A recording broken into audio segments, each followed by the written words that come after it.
Trustworthiness by Lucia Rotma. Your teacher will appreciate your honesty if you avoid copying someone else's work. What is trustworthiness? Sally saw her science teacher drop a paper. It was the answers to that day's test. "Excuse me, Miss White," she said. "You dropped this." Miss White smiled. She took the test answers from Sally. "Thanks," she said. "Not everyone is as trustworthy as you are."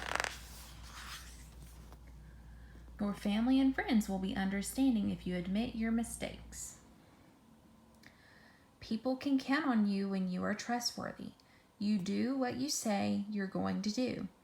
Melanie is a trustworthy person. She tells the truth. She admits her mistakes even when it might be easier to lie.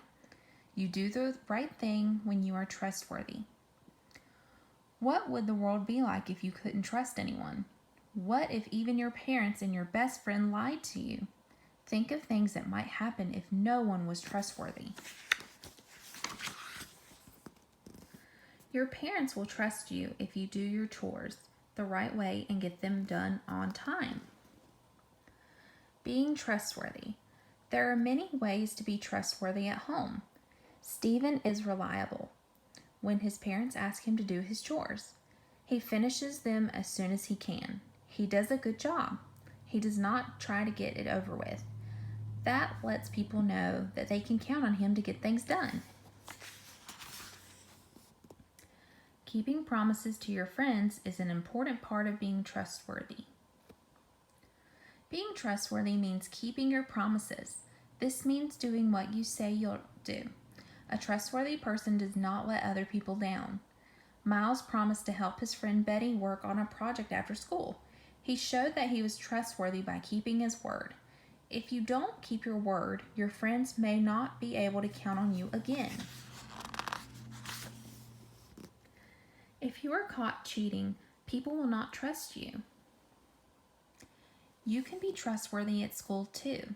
Catherine is trustworthy. She never cheats on tests or homework. Sometimes it might be tempting to copy someone else's answers. That is never the right thing to do. Your classmates and teachers will not respect you if you cheat. Make up a story about someone who isn't trustworthy. What might happen to that person?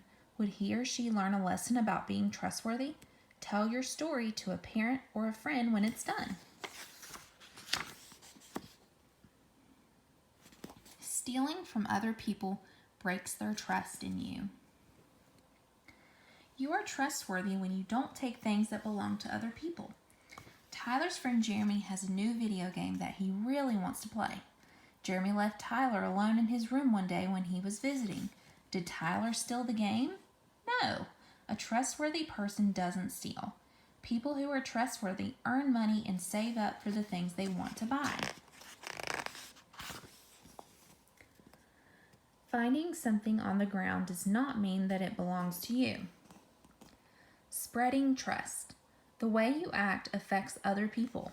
If you are trustworthy, other people might be too. Danny was in a store. He saw someone drop money and walk away. The person didn't know she dropped it. Danny picked it up and gave it back to her. Your honesty may inspire other people to be honest too.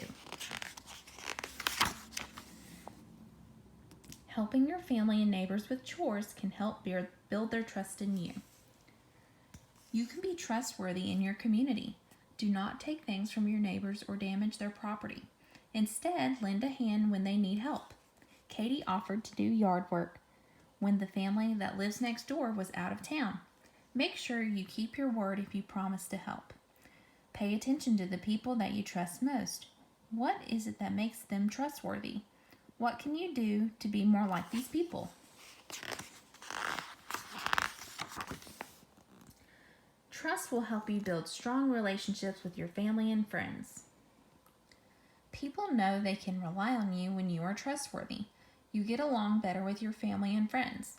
They know that you act in ways that are honest and fair. You will feel good knowing you have earned their trust. Your parents might ask you to do a new chore. Make sure you understand what they want you to do. Ask questions to be sure you know what they expect. They will trust you if they know you are trying to do your best.